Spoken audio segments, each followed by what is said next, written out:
Okay, class, so what I have gone ahead and done is typed up some data into a spreadsheet.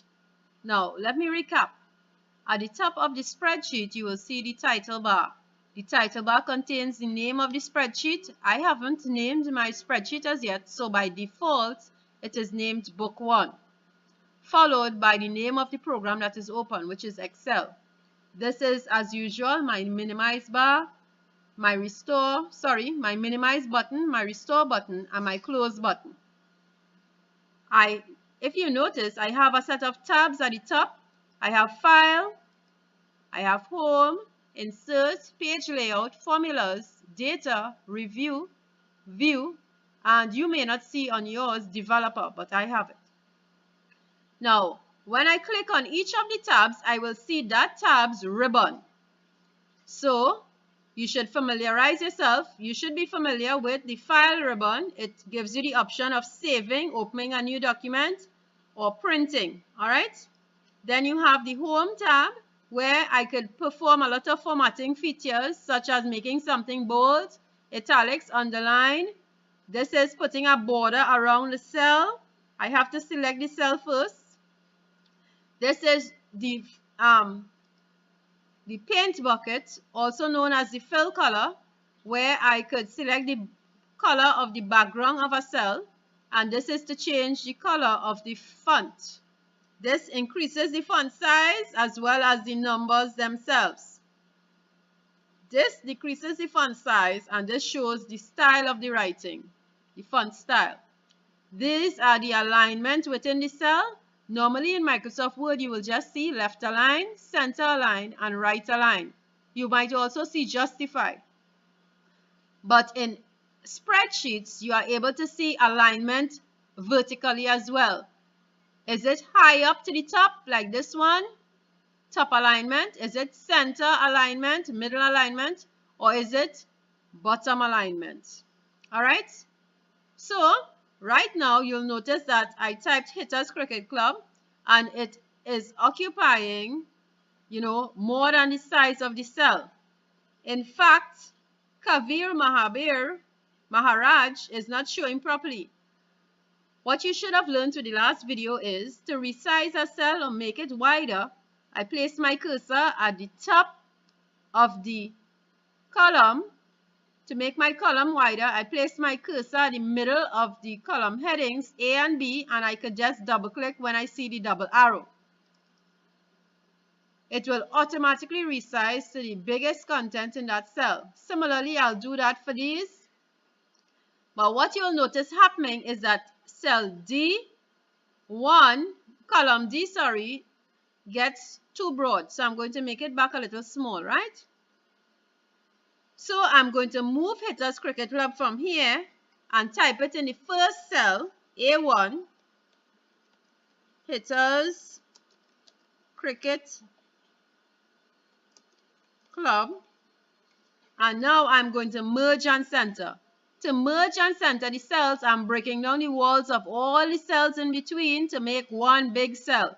To do that, I highlight the first cell and I drag it to the end of the columns that are in use, and then I'm going to click on Merge and Center. Notice now I have one big continuous cell. Whatever I have typed in the first cell is what will be placed in the middle of all the cells that I just merged and centered. Alright? So, you'll notice I have, these are labels. Labels, labels, labels. All of these are labels. These numbers represent values, and I am going to place into this range of cells some formulas. So that's right. A cell could contain one of three items: a label, a value, and a formula. Repeat after me: label, value, formula. So I want to know the total runs made in match 1 by these top 5 cricketers. So I'm going to widen the cell a little bit, and I will begin to type in a formula. I'm going to type, remember all formulas begin with an equal sign. Equal, it is B5 plus B6 plus B7 plus B8 plus B9. And then I press enter. Notice the values are automatically calculated and they appear in the cell. If I click back on this cell, I could view the formula in the formula bar above. If I want to view the formula down here, I'll have to double click in order to see the formula in this cell. So I'm going to press enter again. What formula should be placed into C11 in order to calculate the total runs by the top 5 cricketers? Well, remember, it starts with equal, and then I type C5 plus C6 plus C7 plus C8 plus C9, and then I press enter. Now, this is using the arithmetic or mathematical operators that you learned about earlier tonight. Instead, I want to use functions. This lesson is about using 4 main functions. The sum function will be used to calculate the total runs. The minimum function, the min function, will be used to calculate the minimum runs. The max function will be used to calculate the maximum runs, and the average function will be used to calculate the average run. I'm going to delete these 2 cells and start from scratch. So now I'm going to type equal sum, open curve brackets, and this is where knowing your range is very important. The range of cells that I want to add would be B5 colon B9, close brackets. Press enter. Notice I got the same answer as before, 284. I'm going to do the same thing here. Equal sum, don't forget your function, open curved brackets. The first item in the cell could be alternatively selected and dragged down, and then close brackets and press enter. Now I could go on to type in the formulas into these 3 other cells, but instead I'm just going to click on a cell that I know is correct, place my cursor in the right side bottom corner until I see this plus sign, this black plus sign. It's called the fill handle. And then I'm going to left click down and drag it to the right. Notice the values are automatically calculated. Next, I am going to use the min function. It works similarly. Equal min, open curve brackets, and I provide a range.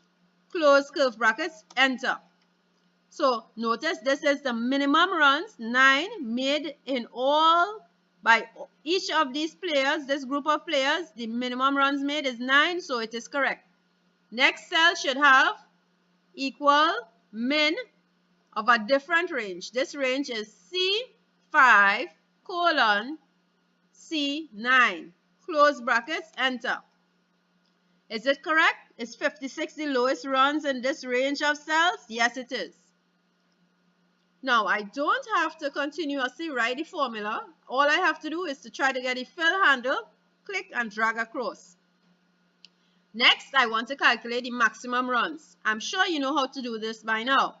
Equal max, open curve brackets, supply the range, close curve brackets. But do you know in Excel, I don't have to close the brackets, but I suggest you always close your brackets so that in your exam on paper, you will remember to close your brackets. And then press enter.